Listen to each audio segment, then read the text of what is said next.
መልካም በሆነ ጸናጽል አመስግኑት እግዚአብሔርን ማለት አንደበታችሁ መልካም ይሁን፣ የታረመ ይሁን። ከቃሉ ጋር ናችሁ? ከቃሉ ጋር ናችሁ? የታረመ መሆን አለበት። አንደበት የታረመ አንደበት ይዛችሁ በጎ ቃል የሚወጣው። አሁን እኮ ተመልከቱ፣ ተደጋጋሚ እናገረዋለሁ። ውሻ ታውቃላችሁ አይደል? ውሻ ጤነኛ ሳለ ምን ያውቃል? ጌታውን ያውቃል። ሌላስ ማንን ያውቃል? አባወራውንም ማወራዋን ያውቃል። ከዛስ ቤተሰቡን ያውቃል። ከዛስ ሌላውን ያውቃል። በምን ነው የሚያውቀው ሲባል በሽታቸው ነው። የአዲስ አበባ ውሻ ግን ጅል ነው፣ አያውቅም። የማያውቀው ለምንድን ነው? ቤተሰቡ ሁሉ ሽቱ ስለሚቀባ አንድ አይነት ነው። ስለዚህ ማን ቤተሰብ ይሁን፣ ስለዚህ የአዲስ አበባ ውሻ ጅል አይጮህም። ዝም ብሎ መቀለብ ብቻ ነው ስራው። በከንቱ ምን ቀልበው አረ ሰው አሁን ምንድነው እንደ አዲስ አበባ ውሻ ሆኗል። መዓዛ አያውቅም።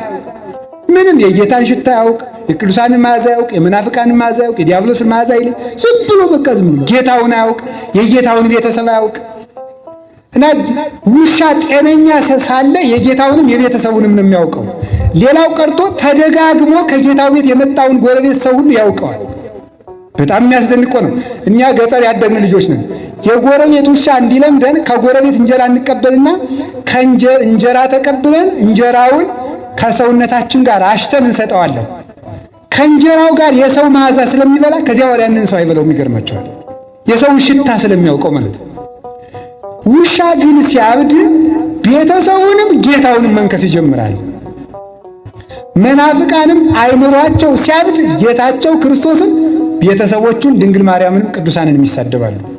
ለምን? ያበደ ውሻ ሆኗልና። ጤነኛ ውሻ ግን ጌታውንም ቤተሰቡንም ያከብራል። እስኪ በሉ በሞቴ ጤነኛ ውሻ በሉ። ቤተሰቡንም ማንንም ያከብራል፣ ጌታውንም ያከብራል። ጤነኛ ክርስቲያን ክርስቶስን በአምላክነት ያከብራል፣ ድንግል ማርያምን በወላዲት አምላክነት ያከብራል፣ ቅዱሳንን በቅዱስነታቸው ያከብራል። እና መልካም ቃል የክርስቶስ ያልሆኑትን ሰዎች የምታዩቸው እንዴ በሞት ያያቸው አንደበታቸው እንዴት እንደሚወጣ እዩዋቸው። ተሳላቂዎች ናቸው። ወንድ ቃለ እግዚአብሔር እየጠቀሱ ይስቃሉ፣ ይቀልዳሉ፣ ይሳለቃሉ፣ ይሳደባሉ፣ ይነቅፋሉ። ትንሽ ትልቅ አይቀራቸውም። አፋቸው የዘንዶ የስድብ አፍ የተሰጠው ማንንም የማይምሩ ናቸው። እና መልካም ቃል ነገር የማይሰራ የማይዋሽ፣ የማይሳደብ፣ የማይነቅፍ፣ በሐሰት የማይምል፣ ከንቱ የማይናገር፣ ጣዖት የማያመልክ፣ የማይራገም መልካም ቃል ባለው አንደበት እግዚአብሔርን አመስግኑት።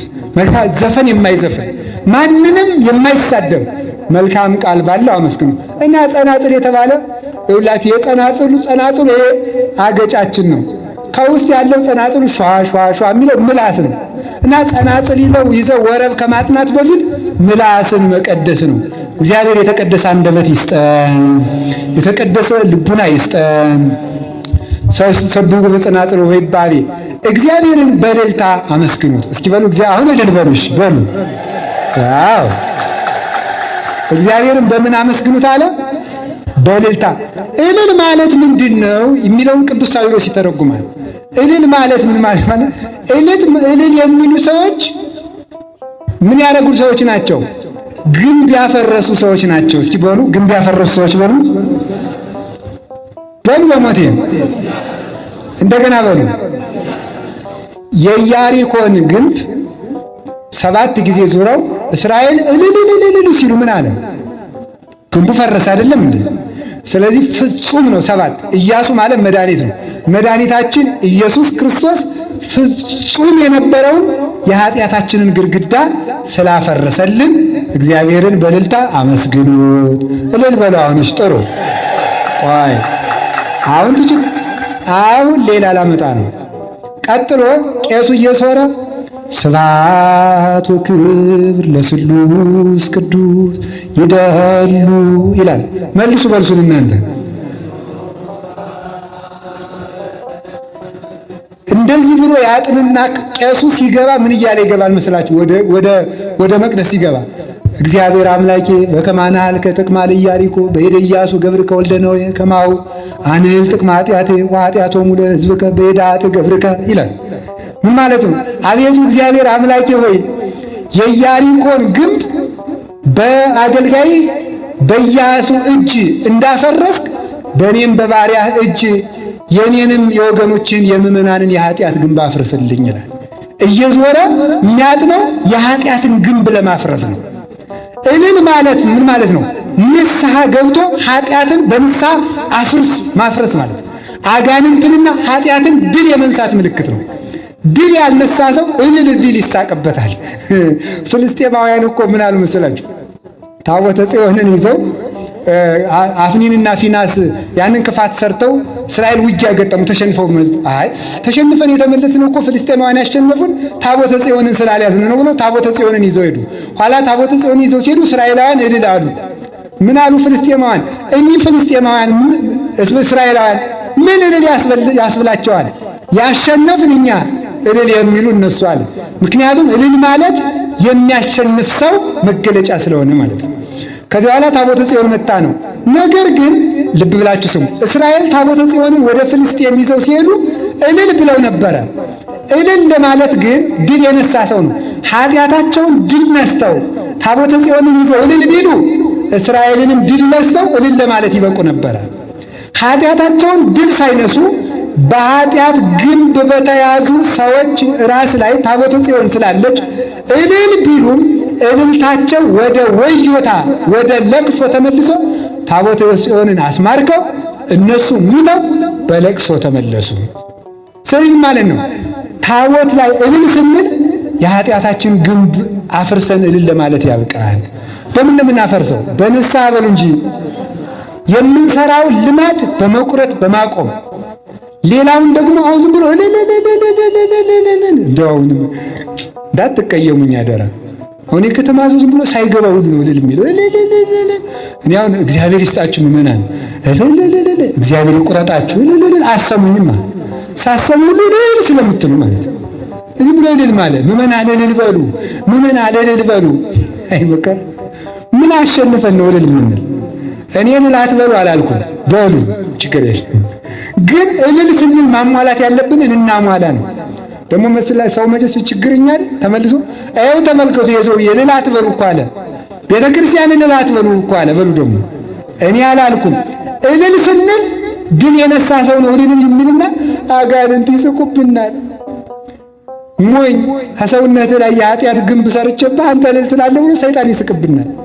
እንዳይስቅብን አሁን ጠላት መጥቶ ቤታችንን አፍርሶ ጓዛችንን ዘርፎ እጅግራችንን የፍጥኝ ከምሰሶ ጋር አስሮ ጥሎን ሲወጣ እናለቅሳለን እንጂ እንላለን? እጅግራችን በኃጢአት ተዘርፎ ባለቀስን ነበር በእውነት ማለት ነው። ስለዚህ ሁላችንም ይህንን ግንብ ማፍረስና እግዚአብሔር ሰብህዎ በጸናጽል ወበይባቤ፣ በጸናጽል በመልካም አንደበት ወበይባቤ ኃጢአትን ድል ነስታችሁ እግዚአብሔርን አመስግኑት። እስኪ በሉ ኃጢአትን ድል ነስታችሁ ማንን አመስግኑ? እግዚአብሔር።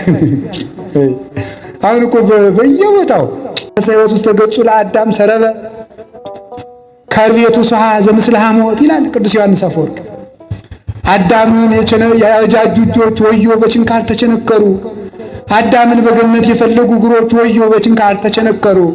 በአዳም ፊት ላይ የሕይወት መንፈስን እፍ ያለ አንደበት ሐሞት ከከርቤ ጋር ተቀላቅሎ ጠጣ ወዮ ብሎ ይናገራል። በእውነቱ ማለት ይህንን አደረገ እግዚአብሔር ጠላቶቹ ስንሆን ስለፈጠረን፣ በመልኩ ስለፈጠረን። ማን መልኩን ሰጥቶ ቢፈጥር ይጥራል? ሰው ስላረገን። እግዚአብሔር እኮ አህያ አድርጎ ቢፈጥረን ይችል ነበር። አህያ ብንሆን እዚህ እየተጫን ነበር አይደል? አይጥ ብንሆን ኑሮስ እግዚአብሔር ምን ይሳነዋል? ድመት ቢያረገን ኑሮስ? ሰው ያረገን አምላክ እግዚአብሔር ይመስገን፣ እግዚአብሔር ይመስገን በሉ። በሉ ጨምሩ፣ እግዚአብሔር ይመስገን፣ እግዚአብሔር ይመስገን። መጀመሪያ ስለፈጠረን በሉ። እኔ ስለፈጠረን ስል እግዚአብሔር ይመስገን በሉ። ስለፈጠረን፣ ጠላቶቹን ስለፈጠረ፣ በመልኩ ስለፈጠረን እግዚአብሔር ስለፈጠረን፣ በምን ስላለን? በመልኩ ስለፈጠረን። ሌላስ ደግሞ የእኛን መልክ ይዞ መጥቶ ስለፈለገን ወነሳ አርአያ ገብር። ተመልከቱ፣ ተወልደ በአምሳሊከ ከመ ይለድከ በአምሳሊሁ። አንተን በአምሳሉ ሊወልድ እሱ በአምሳሉ ተወለደ ይላል አረጋዊ መንፈሳዊ ቅዱስ አትናቴዎስም ይናገራል። አንተን በአምሳሉ ለመውለድ እሱ በአንተ አምሳል ተወለደ።